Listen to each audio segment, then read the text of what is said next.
এখন এই যে আমি যে বলেছিলাম যে জার্মান ভাষায় 4টি বিশেষ অক্ষর রয়েছে যেগুলোকে অমলাউট বলা হয়ে থাকে। এর আগে 26টা অক্ষর আমরা ইংরেজির মতন দেখে ফেলেছি। এখন আমরা স্পেশাল যে ক্যারেক্টারগুলো আছে সেগুলোই দেখব।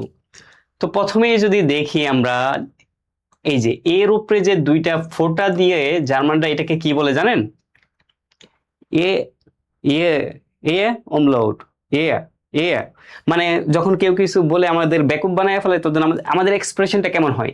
এয়া এয়া মানে ইয়া, কিছু বুঝি নাই তো, মানে কেউ যদি বেকুব বানায় ফেলে কি এক্সপ্রেশনটা কেমন? এয়া।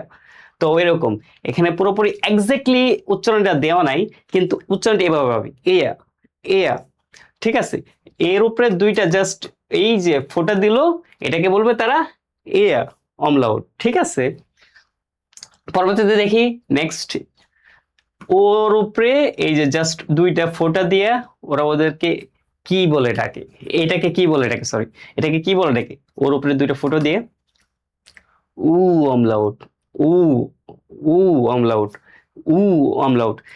সাউন্ডটা কিছুটা ওয়ার, মানে একটু কেমন কেমন লাগে, কিন্তু কিন্তু আসলে খুব মজা, বুঝতে পারছি। ও আচ্ছা, নেক্সট ইউ, এই যে ইউরোপে দুইটা ফোঁটা দিয়ে জার্মানরা এটাকে কি বলে? উ উ উ। প্রনাউন্সিয়েশন গুলো অবশ্যই খেয়াল করবেন, সাথে সাথে বলার ট্রাই করবেন। তো উ উ উ, ফুনফ অর্থ 5, এগুলো তো আমরা আগে টিউটোরিয়ালে দেখেছি নাম্বারস গুলো। তো এখানে ফুনফ অর্থ 5, এটা ব্যাখ্যার তো কোনো কিছুই নাই। উ, জাস্ট আপনি এই আলফাবেটটা খেয়াল রাখবেন, অমলাউটটা উ। পরে নেক্সট যেটা আছে সেটা আমরা যেটাকে চিনি, এটা আপনার আমরা নর্মালি সবাই চিনি কি কি নামে, আপনারাই বলুন। তো অ্যাস সেট, জার্মান ভাষায় এই সিম্বলটাকে বলা হয় অ্যাস সেট, যেটা আপনার ডাবল এস কে আপনার রিপ্লেস করে থাকে। যেখানে কোনো শব্দে বা শব্দে বা বাক্যের মধ্যে যদি ডাবল এস থাকে, সেখানে আপনি এই বিটা সাইনটা যদি লেখেন তাহলেই হবে, কোনো প্রবলেম হবে না। তবে এই ক্ষেত্রে একটা জিনিস খেয়াল রাখবেন, শব্দের শুরুতে কখনো বিটা সাইন বসে না।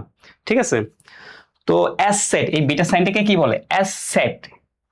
ঠিক আছে, যেমন এখানে খেয়াল করেন ফুস অর্থ পা, এখানে করলাম এই যে বিটা সাইন, এখানে করলাম লাস্টে বসছে, মাঝখানে বসবে, কিন্তু কখনোই শব্দের শুরুতে বসবে না।